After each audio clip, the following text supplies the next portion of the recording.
Հավանաբար չկա շաբաթ կամ չկա օր,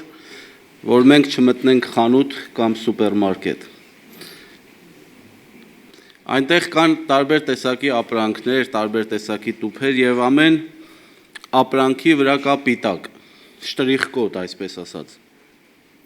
Եվ որ մեր գնումները վերջացնում ենք, գնում ենք վճարելու, այնտեղ կա սարքավորում, սկաներ կոչված, հայերեն տեսացրիչ։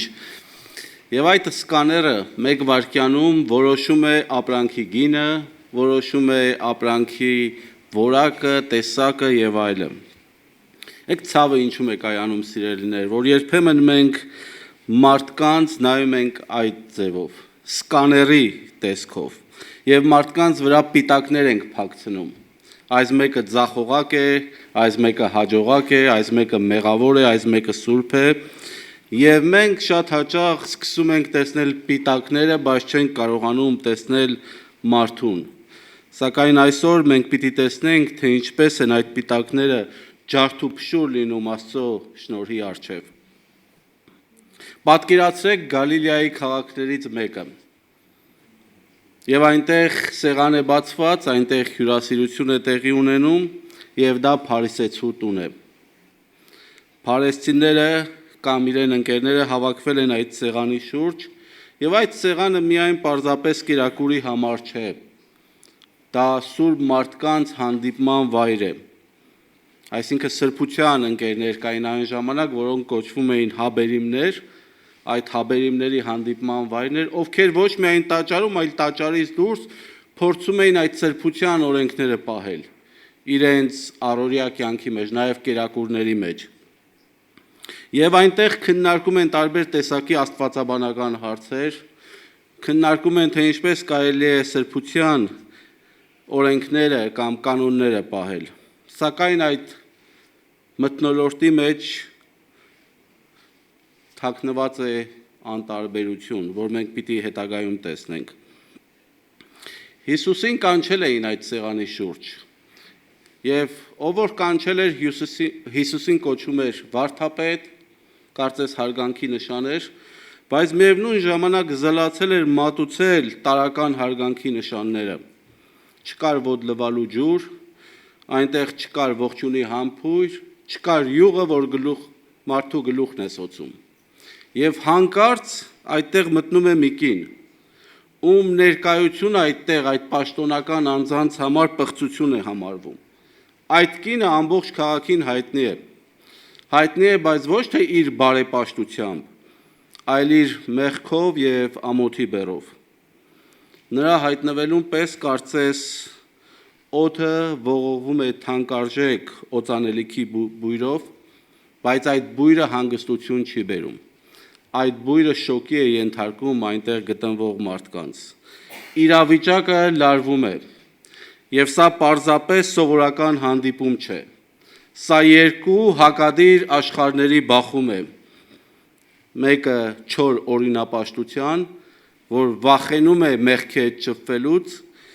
իսկ մյուսը սիրո աշխարհն է, սիրո ու երախտագիտության, որ միգուցե ծնվել է տառապանքի եւ երախտագիտության մեջ։ Եվ սիրելիներ, այսօր մենք պիտի տեսնենք, թե ինչպես է Հիսուսը վերափոխում այն ժամանակվա, ինչու միայն այն ժամանակվա, նաեւ այսօր մեր ժամանակի պատկերացումները պարտքի մասին, մեղքի մասին, եւ ինչպես Աստծո անսահման շնորհը կարող է սովորական առաջին հայացքից թվացող մեղավորին դարձնել ամենամեծ սիրողը։ Եկեք ոտքի կանգնենք եւ Աստծո խոսքը իրար հետ պիտի ընթերցենք, որ այսօր մեզ է գալիս Ղուկասի ավետարանից, Ղուկաս ավետարան 7-րդ գլուխ 36-ից պիտի ընթերցենք մինչեւ 50 համարները։ Լսենք Աստծո սուրբ եւ պատվական խոսքը։ Փարիսեցիներից մեկը նրան խնդրում էր, որ իրեն հետ հաց ուտի։ Նա մտնելով փարիսեցու տուն սեղան նստեց։ Եվ ահա այդ քաղաքում մի մեղավոր կին կար։ Երբ իմացավ, որ նա փարիսեցու տունը սեղան նստել է, մի ալաբաստրիա շիշ անուշահոտ յուղ բերելով եւ հետևից նրա ոտքերի մոտ կանգնելով, լաց լինելով սկսեց արտասունքով նրա ոտքերը թրջել ու իր գլխի մազերովը սրբել։ Նրա ոտքերն էր համբուրում և յուղովոցում։ Իսկ փարիսեցին, որ նրան հրավիրել էր, այդ տեսնելով իր մտքում ասաց. եթե սա մարգարե լիներ, ապա կիմանար թե ով կամ ինչպիսի կին է իրեն դիպչում, որովհետև նա մեղավոր է։ Հիսուսը պատասխանեց նրան ու ասաց. Սիմոն, մի բան ունեմ քեզ ասելու։ Նա էլ ասաց. ասա վարդապետ, ու ասաց. մի փոխատու երկու պարտապան ուներ, մեկը 500 դինար էր պարտք, մյուսը 50, և սրանք հատուցանելու ոչինչ չունեին։ Երկուսին էլ պարտքը շնորհեց։ Արդ սրանցից որն ավելի շատ կսիրի նրան, ասավ։ Սիմոնն էլ պատասխանեց. ինձ այնպես է թվում, թե նա, որ ավելի շատ շնորհվեց, որին ավելի շատ շնորհվեց։ Հիսուսը ասաց նրան. ուղիղ դատեցիր։ Եվ դեպի կինը դառնալով Սիմոնին ասաց. տեսնում ես այս կնոջը։ Ես քո տուն մտա և դու իմ ոտքերին ջուր չլցրեցիր, բայց սա ոտքերս իր արցունքներով թրջեց ու իր մազերով սրբեց։ Դու ինձ համբույր չտվեցիր, իսկ սա այստեղ մտնելուցս ի վեր ոտքերս համբուրելուց չդադարեց։ Դու իմ գլուխը յուղով չոծեցիր, իսկ սա իմ ոտքերը անուշահոտ յուղով օծեց։ Դրա համար ասում եմ քեզ, սրա բազում մեղքերը ներված կլինեն, որովհետև շատ սիրեց, բայց ում որ քիչ ներվի, նա քիչ կսիրի։ Եվ այդ կնոջն ասաց. քո մեղքերը ներված են քեզ։ Նրա հետ սեղան նստողները սկսեցին իրենց մտքում ասել. ով է սա, որ նույնիսկ մեղքերին է թողություն տալիս։ Եվ այդ կնոջն ասաց. քո հավատքը քեզ փրկեց, գնա խաղաղությամբ։ Եկեք աղոթենք։ Մեր երկնային Հայր, խոնարհվել ենք քո առջևը, Տեր, եւ խնդրում ենք Տեր Աստված, որ դու մեզ առաջնորդես եւ յուրաքանչյուր խոսք, որ պիտի լսենք, խոսանք այսօր, թող մարդկային իմաստության չլինի, այլ քո աստվածային իմաստությամբ լինի։ Եվ դու փառավորվես ու մեծարվես Հիսուս Քրիստոսի անունով։ Ամեն։ Կարող ենք նստել, սիրելիներ, որպեսզի հասկանանք այս տեսարանի ողջ դրամատիզմը, պետք է թափանցենք այն ժամանակվա մերձավոր արևելքի հյուրընկալության ոգու մեջ, որտեղ հյուրին ընդունելը սովորական քաղաքավարություն չէր, դա հարգանքի ու պատվի նշան էր, և հյուր ընդունելով դու հարգում էիր հյուրին, պատվում էիր հյուրին, և Սիմոնը այս փարիսեցին Հիսուսին հրավիրել էր իրեն տուն, և առաջին հայացքից կարծես պատվում էր, որովհետև կոչում էր վարդապետ, սակայն ինչպես տեսանք և լսեցինք, դա մակերեսային էր, որովհետև այնտեղ տարական բաներ կար, որ չէր կատարվում։ Այդ հյուրընկալությունը կարծես մի տեսակ սառն էր։ Այդ ժամանակի կանոններով տանտերը պարտավոր էր հյուրի համար ջուր տրամադրել։ Եթե ինքը չէր հյուրի ոտքերը լվանում, գոնե պարտավոր էր ջուր տրամադրել կամ իրենց ծառաներին, սպասավորներին ասել, որ հյուրի ոտքերը լվանան։ Տեսնում ենք, որ այդ նվազագույն բաները չէր կատարվել, որովհետև այն ժամանակ մարդիկ քայլում էին սանդալներով և իրենց ոտքերին շատ փոշի էր նստում, և պետք էր այդ տարական ծառայությունը մատուցել, որ չկար։ Ողջունի համբույր էին տալիս։ Ինչու համար էր դա, որովհետև հյուրը պետք է իրեն զգար որպես ընտանիքի անդամ, և համբուրելով ցույց են տալիս, որ դու ընդունված ես, դու այս ընտանիքի մի մասն ես, անդամն ես, բայց այդ համբույրն էլ չկար։ Եվ գլուխը յուղով օծում էին, ինչու, որովհետև դա հանգստություն էր բերում, երկար ճանապարհից հետո մարդիկ հանգստանում էին, բայց տեսնում ենք, որ այս փարիսեցին, այս Սիմոնը զլացել էր այդ նվազագույն տարական քայլերը կատարել։ Սրան հակառակ ընդհանրապես տեսնում ենք մեկ այլ պատկեր։ Սիմոնը ջուր չտվեց, բայց կինը, որ մտավ, Հիսուսի ոտքերը իր արցունքներով ողողեց։ Նա ոչ մի բառ չէր ասում։ Նրա խոսքերը իրեն գործողություններն էին։ Նրա խոսքերը իրեն արարքներ, իրեն արցունքներն էին։ Սիմոնը չտվեց ողջունի համբույր, բայց այս կինը ինչ էր անում։ չէր դադարում Հիսուսի ոտքերը համբուրել, եւ դա ցույց էր տալիս խոնարհություն եւ երախտագիտություն։ Բոլորի աչքի առջև նա անում է մի անհավանական բան, իր մազերն է արձակում եւ իր մազերով սրբում է Հիսուսի ոտքերը, որ այն ժամանակի համար դա ծայրահեղ, անպարկեշտ ու սադրիչ գործողություն էր, բայց նա կատարում է այդ ամենը հանուն Քրիստոսի, իր մազերով Քրիստոսի ոտքերն է սրբում։ Սիմոնը Հիսուսի գլուխը յուղով չէր օծել, բայց այս կինը իր հետ բերել էր թանկարժեք յուղ ալեբաստրե շշով։ Թանկարժեք էր, որովհետև ալեբաստրե այդ քարե անոթն էր, որ կարողանում էր այդ յուղը երկար ժամանակ պահել։ Մենք չենք կարող ասել, հատվածը չի ասում, միգուցե այս յուղը իր մեղավոր արհեստից էր վաստակել կամ ժառանգություն էր ստացել, էականը դա չի։ Էականը նա է, որ այդ թանկարժեք յուղը կոտրվում է եւ դա տրվում է Հիսուսի համար, որպես զոհաբերություն, որպես սիրո նշան։ Եվ այս ամենը եւ որ տեղի է ունենում, նայեք հետաքրքիրը նա է, որ այս փարիսեցին չի նեղվում այս կնոջ ներկայությունից, չնեղվեց կնոջ ներկայությունից, քանի որ հին հրեական աշխարհում չհրավիրված անձիկ կարող էին գալ, պատերի տակ կանգնել, կներեք, եւ լսել խոսակցությունը, թե ինչ խոսակցություն է տեղի ունենում։ Պատկերացրեք, սեղանը բացված է, հարգարժան մարդիկ նստած իրար հետ խոսում են, նյութեր են քննարկում, կողքից մարդիկ կարող էին գալ, հետևում կանգնել եւ լսել, թե ինչի մասին են խոսում։ Եվ այս կինը հավանաբար այդպես եկել էր հետևից եւ այս ամեն գործողությունը այդ ժամանակ էր տեղի ունեցել։ Այս փարիսեցին նեղվում է իր մտքում ասելով, թե ինչու Հիսուսը չի դատապարտում այս կնոջը։ Ինչու Հիսուսը չի դատապարտում այս կնոջը։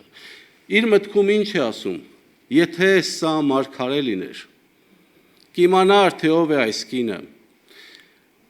կիմանար եւ չէր թույլ տա, որ այս կինը իրեն կպչի, չէր թույլ տա, որ այս կինը իրեն մոտենա։ Հավանաբար այս փարիսեցին իր մտքի մեջ, իր աստվածաբանության մեջ շնորհի համար տեղ չուներ։ Նա մտածում էր, որ շնորհը այսպիսի կանանց համար կամ այս տեսակ մարդկանց համար, մեղավորների համար անհասանելի է։ Իսկ իրեն համար ինքը այնքան արդար է, որ շնորհի կարիքը չունի, ինքը այնքան արդար կյանքով է ապրում։ Եվ երբ Սիմոնը դատում է Հիսուսին, կարծելով, որ չգիտի Հիսուսը, թե ով է այս կինը, ով է իրեն դիպչողը, Հիսուսը ասում է, քեզ մի բան պիտի ասեմ։ Եվ առակ է պատմում։ Ինչպես գիտեք, մենք առակների քարոզաշարք ենք անցնում եւ այս առակը հենց դրա համար է եւ այս պատմությունը։ Պարս, շատ հասարակ ու պարս մեկ առակ է պատմում։ Ասում եմ. երկու մարդ պարտք ունեին։ Մեկը 500, որ 1.5 տարվա մոտորապես աշխատանքի չափ է, իսկ մյուսը 50, մոտորապես 2 ամսվա աշխատավարձի չափ է։ Այդքան պարտք ունեին։ Եվ ավետարանի չգրում է, որ սրանք հատուցանելու, Հիսուսն ասում է, սրանք հատուցանելու ոչինչ չունեին։ Երկուսին էլ պարտքը շնորհեց։ Այստեղ հունարեն բնագրի մեջ խարիզոմայի բառն է, որը նշանակում է ձրի ներել կամ շնորհել։ Այս մարդիկ չունեին վճարելու հնարավորություն, եւ այս պարտքը իրենց շնորհում է, եւ սա Աստծո արքայությունն է, սա Աստծո արքայության տնտեսության մասին է։ Այստեղ պարտքը չեղարկվում է ոչ թե նրա համար, որ այս պարտք ունեցողները լավն էին, այլ որովհետև չէին կարող վճարել, դրա համար իրենց պարտքը ներվում է։ Եվ սա մեզ հիշեցնում է հոբելյանական տարվա մասին, որ Ղևտացոնց գրքի մեջ կարդացինք։ Ամեն մարդ, ով որ պարտք ուներ 50-րդ տարվա մեջ,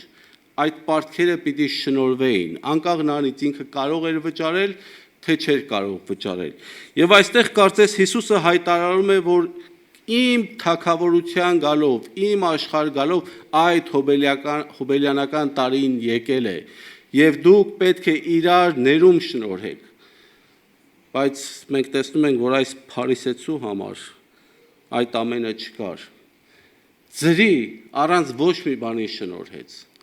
Բայց այս ձրի պարգևը Աստծո համար, այս ձրի շնորհը Աստծո համար ձրի չէր։ Թանկարժեք էր, որովհետև Հիսուս Քրիստոսը իր արյունով վճարեց ամեն մեկիս պարտքերը։ Հիսուս Քրիստոսը իր արյունով վճարեց, եւ այդ ձրի շնորհը մեզ համար դառնում է թանկարժեք շնորհ։ Գիտեք Սիմոնի մեծագույն ողբերգությունը ինչու է կայանում։ Սիմոնը մտածում էր, որ ինքը այդ 50 դինարի պարտապանն է, եւ այս կինը 500 դինարի պարտապանն է։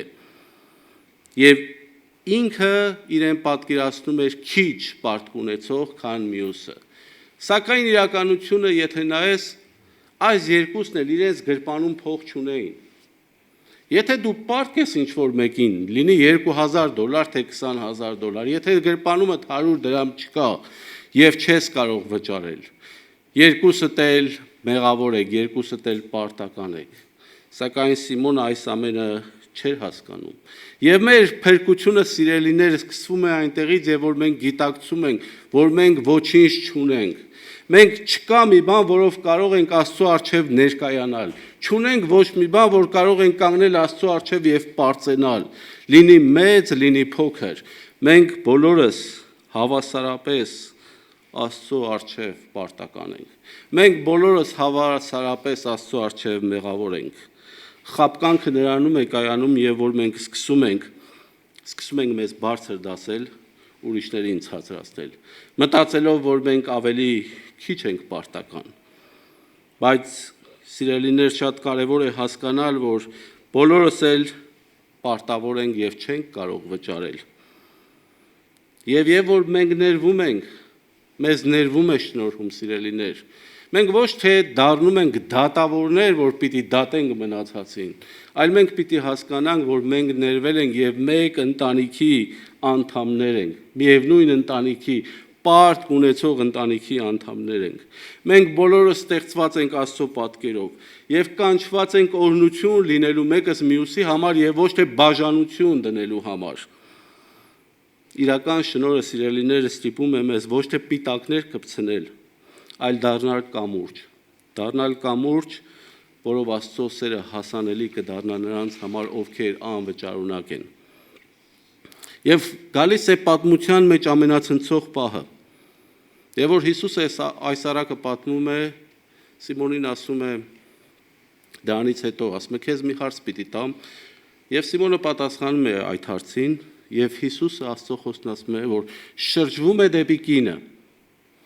նայում է դեպի կինը, բայց Սիմոնին է հարց տալիս, որ կարծես այս հարցով ուզում է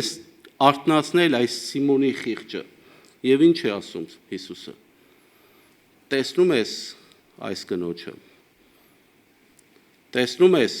այս կնոջը։ Առաջին հայացքից այս հարցը տարօրինակ է։ Իհարկե Սիմոնը տեսնում էր այդ կնոջը։ Եվ կարծես նա ամբողջ ընթացքում միգուցե իր հայացքը, իր դատապարտող հայացքը չէր տանում այդ կնոջ վրայից։ Ամբողջ այդ process-ի ընթացքում ինքը նայում էր այդ կնոջը, բայց իրականում Սիմոնը չէր տեսնում այդ կնոջը։ Նա տեսնում էր միայն այն պիտակը, որ կպցրած էր այդ կնոջ վրա, միգուցե անմաքուր, միգուցե անբարոյական, նա չէր տեսնում Աստծո պատկերով ստեղծված մարդուն։ Նա տեսնում էր այդ սոցիալական շտրիխը, այդ պիտակը, որ մարդիկ կպցրել էին այդ կնոջ վրա, որ քաղաքը այդ կնոջ մասին խոսում էր։ Սիմոնի համար այդ կինը մեղքի մարմնացումն էր, մինչդեռ ինքը իրեն տեսնում էր արդարության տիպար։ Սակայն, ինչպես նշեցինք, Հիսուսի հայացքի ներքո, սիրելիներ, բոլոր այդ արհեստական պիտակները կամ սահմանները հալվում են, ինչպես մոմը կրակի առջև հալվում է։ Եվ այստեղ փարիսեցու տան մեջ տեղի է ունենում մի նոր իրականություն։ Հիսուսի ներկայությունը քանդում է, ջարդուփշուր է անում այդ բոլոր պիտակները եւ այդ բոլոր նորմերը։ Եվ այդ պիտակները իրենց տեղը զիջում են Աստծո արքայության շնորհին։ Հիսուսը կարծես Սիմոնին ասում էր, դու տեսնում ես պիտակը, բայց դու չես տեսնում Աստծո պատկերով ստեղծված մարդուն։ Դու տեսնում ես անցյալի ամոթը, բայց դու չես տենում ներկան ու ապագայի սերը։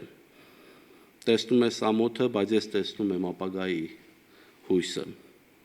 Եվ այս նոր իրականության մեջ, այս չակերտավոր սուրբ փարիսեցին եւ մեղավոր կինը հայտնվում են նույն հարթության վրա, առակի տրամաբանության մեջ։ Եվ ինչն էր նրանց ընդհանրությունը այս առակի մեջ երկու գտնվող մարդկանց։ Նրանց ընդհանրությունը կայանում էր նրանում, որ երկուսն էլ չէին կարող վճարել եւ երկուսն էլ հավասարապես մեղավոր էին։ Գիտեք, ես բնավ կամ չեմ ասում, որ մենք պիտի չպայքարենք մեղքի հանդեպ։ Մենք պիտի հարմարվենք մեղքին։ Խոսքը դրա մասին չի։ Ես չեմ ասում, որ մենք չպետք է անհանգստանանք եւ պայքարենք մեղքի դեմ, եկեղեցին չպիտի պայքարի դրա դեմ։ Մենք պետք է պայքարենք, մենք պետք է գնանք սրբության հետևից, բայց միևնույն ժամանակ Աստծո օրինակը պիտի ունենանք մեր առջև։ Աստված ով սուրբ ու կատարյալ էր, բայց իր ձեռքը մեկնում է դեպի մեղավոր աշխարհը։ Աստված իր կատարելության մեջ չի առանձնանում մեղավոր աշխարհից։ Իր որդուն է ուղարկում այդ մեղավոր աշխարհը, որպեսզի մեղավոր աշխարհը հնարավորություն ունենա վերականգնվելու։ Եվ այստեղ Հիսուսը մարտահրավեր է նետում բոլորիս, ինձ եւ քեզ։ Մենք հաճախ տեսնում ենք պիտակները, մենք հաճախ տեսնում ենք համակարգեր, մենք տեսնում ենք տարբեր բաներ, բայց կարևորը նա է, որ մենք պիտի կարողանանք տեսնենք մարդ արարածին։ Մյուս շաբաթ պիտի խոսենք այստեղ բարի սամարացու մասին։ Եվ սամարացին, ով տեսավ մեկին, ով կարիքի մեջ էր, ով չէր կարողանում խոսալ, ով մերկ էր, այսինքն հագուստ չուներ, մեկն էր, ով Աստծո պատկերով ստեղծված էր եւ կարիքի մեջ էր։ Սամարացին տեսավ մարդուն։ Եվ մենք, սիրելիներ, պիտի կարողանանք տեսնել մարդուն։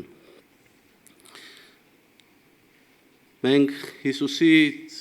պիտի օրինակը վերցնենք։ Հիսուսը չվախեցավ, որ այդ կինը իրեն է կպչում։ Հիսուսի կյանքի մեջ մենք կարող ենք տեսնել, որ Հիսուսը կպավ բորոտին։ Հիսուսը խոսեց սամարացի կնոջ հետ։ Սեղան էր նստում մեղավորների եւ մաքսավորների հետ։ Եվ սա օրինակ է ամեն մեկիս համար։ Եվ իրական սրբությունը, սիրելիներ, չի մեկուսանում աշխարհից, այլ մտնում է մեղավորների մեջ եւ այնտեղ բերում է խաղաղություն եւ բժշկություն։ Եվ մենք որպես եկեղեցի պիտի գնանք այդ սրբության ետևից։ Մենք այո սրբության կրողները պիտի լինենք, բայց միառժամանակ պիտի լինենք մեղավորների բարեկամը եւ ընկերը, որպեսզի կարողանանք իրենց համար օրհնություն լինենք։ Շատ ժամանակ մենք այդ փարեսցիական դիրքն ենք ընդունում։ Եվ որ այս հատվածը կարդում ենք, կարող ենք ամեն մեկս ասել մեզ ինչ։ Մենք ինչ կապ ունենք սրա հետ։ Քարոզը պատրաստելու ընթացքում շատ մեկնաբանական գրքեր ենք կարդում։ Եվ այնտեղ մի հետաքրքիր միտք հանդիպեց, որ կուզեմ ձեզ հետ կիսվեմ։ Մեկնաբաններից մեկը այսպիսի արտահայտություն արեց կամ գրված էր. եկեղեցական սիմոններ։ Եվ ես սկսեցի մտածել սրա մասին։ Ովքեր են եկեղեցական սիմոնները։ Միգուցե ես, միգուցե դու, ովքեր տարիներ շարունակ եկեղեցի են գալի, ովքեր ծառայում են եկեղեցում, կարող ենք ասել նույնիսկ հնաբնակներս, ովքեր եկեղեցու կանոնները գիտեն անգիր, բայց իրենց սիրտը հեռացած է, սառել է այդ արդարության մեջ։ Մենք կարծես դարձել ենք ժամանակակից հաբերիմներ, այդ սրբության ընկերները, ովքեր այնքան են մտահոգված եկեղեցիական մաքրությունով, կարգ ու կանոնով, որ պղծությունը ավելի մեծ մեղք են համարում, քան սիրո բացակայությունը։ Ամենամեծ մեղքերից մեկը դա սիրո բացակայությունն է, սիրելիներ։ Եվ դժբախտությունը կայանում է նրանում, որ մեր հասարակությունը այսօր պարգևատրում է Սիմոնի նման մտածելակերպով մարդկանց, ովքեր Սիմոնի նման են մտածում, ով ուրիշի պիտակը բարձրացնում է, ստանում է լայքեր կամ ծափահարություններ։ Հարցը այն է այսօր, եթե մի կասկածելի մարդ մտնի եկեղեցի, իրեմ կասկածելի շորերով եւ այլը։ Ինչ պիտի մենք մտածենք։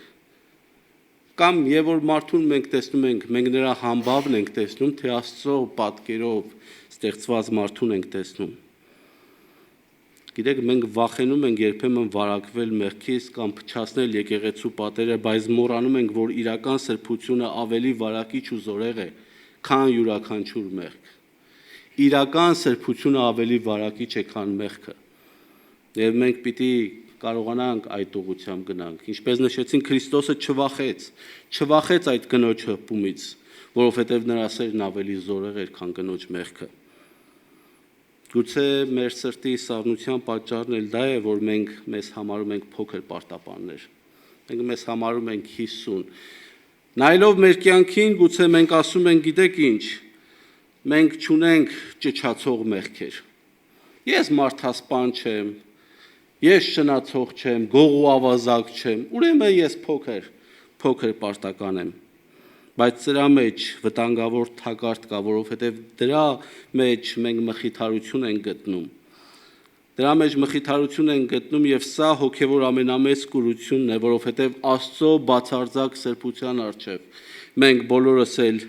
պարտական ենք։ Մենք չունենք վճարելու կարողություն։ Արակում, ինչպես նշեցինք, երկուսն էլ հավասար էին, երկուսն էլ չէին կարող վճարել իրենց պարտքերը։ Եվ հետաքրքիր է, միշտ ես էլ փորձել եմ իմ էմոցիաները պահել, ասել եմ, որ հավատքը էմոցիոնալ չի լինում, եւ սրա մեջ ճշմարտություն կա, եթե միայն էմոցիայի վրա գնանք, բայց այս կնոջ մեջ մենք տեսնում ենք իր էմոցիաները, թե ինչպես է իր սերը ինքը արտահայտում արցունքի միջոցով, ինչպես է իր սերը արտահայտում եւ իր մազերով սրբում Հիսուսի ոտքերը, լացելով արցունք թափելով։ Կուզեմ ամեն մեկս հիշենք, վերջի անգամ երբ ենք խոնարհվել ծնկի իջել արցունքով եւ Աստծուն պարզապես շնորհակալություն հայտնել այն ներման համար, որ ինքը մեզ պարգևել է։ Երբ ենք ի սրտե խոնարհվել Աստծո առջև եւ ասել շնորհակալ ենք քեզանից։ Եվ այդ կինը, ինչպես տեսանք, իր թանկարժեքը բերեց Հիսուսի ոտքերի վրա թափեց։ Մեր լավագույն շնորհները եւ տաղանդները որտեղ ենք օգտագործում։ Ինչի համար ենք մենք օգտագործում։ Արդյոք պատրաստ ենք մեր լավագույնը բերել Աստծո ոտքերի առջև եւ ասել, ահա Տեր, այստեղ եմ, օգտագործիր ինչպես կուզես։ Սիրելիներ, այսօր նույն հարցը մեր առջև է։ Եվ ես եմ ինձ այդ հարցը տալիս։ Ինչպես Հիսուսը հարցրեց Սիմոնին, տեսնում ես այդ կնոջը։ Այդ հարցը ես ինձ եմ ուղղում այսօր։ Տեսնում ես մարդ արարածին։ Տեսնում ես այդ մարդուն, որ Քրիստոսի կամ Աստծո պատկերն ունի իր մեջ, թե ես տեսնում եմ պիտակը։ Աստծո սերը վերափոխիչ ուժ ունի, սիրելիներ։ Մենք բոլորս պարտապաններ ենք, բայց մենք նաև ներված պարտապաններ ենք։ Եվ կուզեմ վերջացնեմ ասելով, որ թող ամեն մեկիս կյանքը դառնա անուշահոտ այդ յուղը, որ թափվում է Քրիստոսի ոտքերին ի նշան մեր անվերջանալի սիրո եւ երախտագիտության։ Եվ ինչպես Քրիստոսը վերջում ասեց, քո մեղքերը ներված են, որից հետո մարդիկ էլ մտածեցին, ով է սա, որ մեղքերին թողություն է տալիս։ Դրանից հետո Հիսուսը այդ կնոջն ասեց. գնա, քո հավատքը փրկեց քեզ։ Եվ երանելի կլինեն այն մարդիկ, ովքեր վերջին օրը կլսեն. քո հավատքը փրկեց քեզ։ Եվ մենք որպես եկեղեցի թող աղոթող լինենք, որ այդ փրկարար հավատքով կարողանանք ապրել եւ օրհնություն լինենք մեկս մյուսի համար։